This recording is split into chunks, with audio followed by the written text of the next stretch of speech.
Franchement, la première fois que je suis arrivé dans ce lieu, je suis tombé à l'arrache, quoi. Je suis tombé par terre. Avec un lit comme celui-là, là.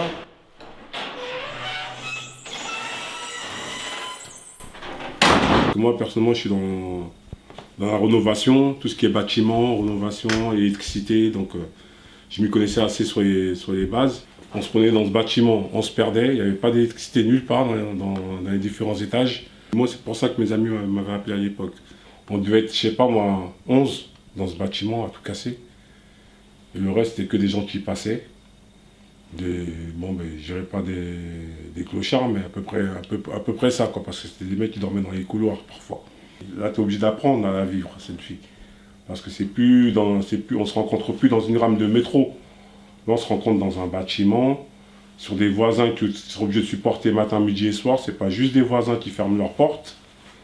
C'est des voisins que tu es obligé d'apprendre à connaître cette fois-ci. Parce que tu es obligé de passer par eux pour pouvoir faire avancer le bâtiment.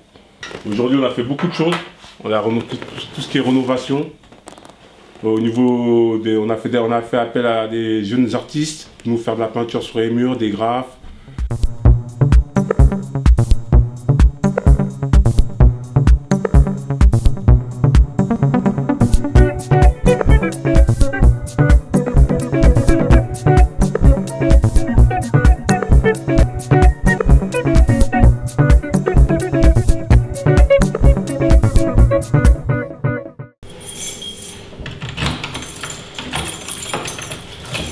Bon là je vais retrouver mes potes, ça fait quelques jours que je ne les ai pas vus.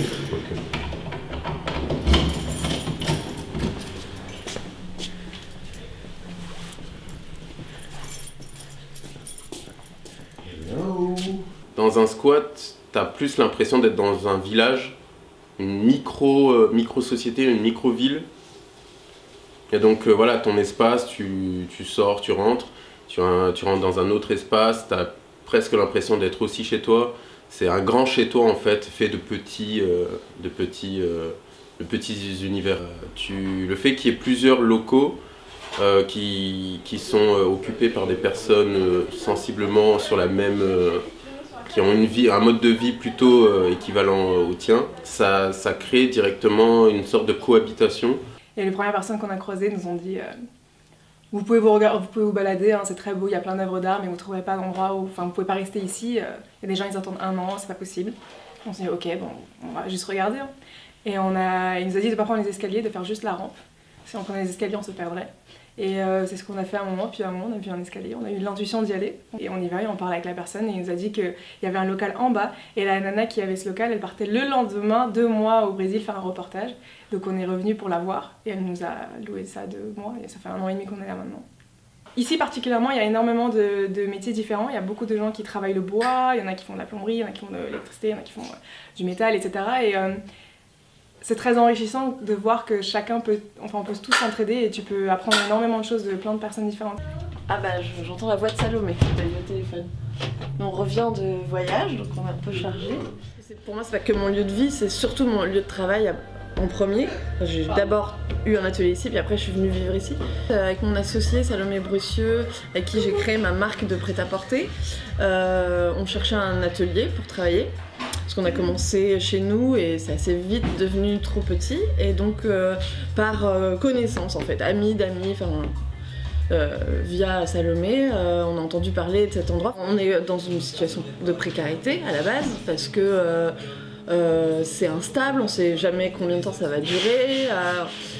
Et en même temps c'est une opportunité énorme parce que on a un grand espace, on a des grands espaces pour rien du tout. Enfin, on paye les fluides, on ne paye pas de loyer, donc c'est quand même un luxe pour un lieu aussi proche de Paris. Il y a beaucoup d'énergie très positive et d'énergie de gens qui travaillent vraiment tous les jours.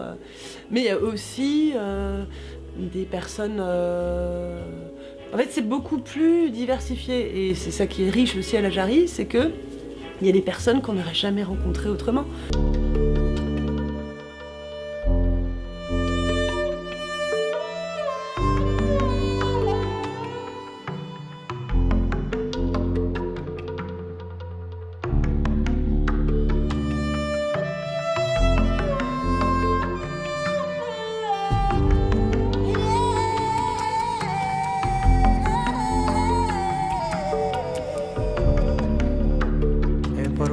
यार मुझे अपने पास बिठा ले तू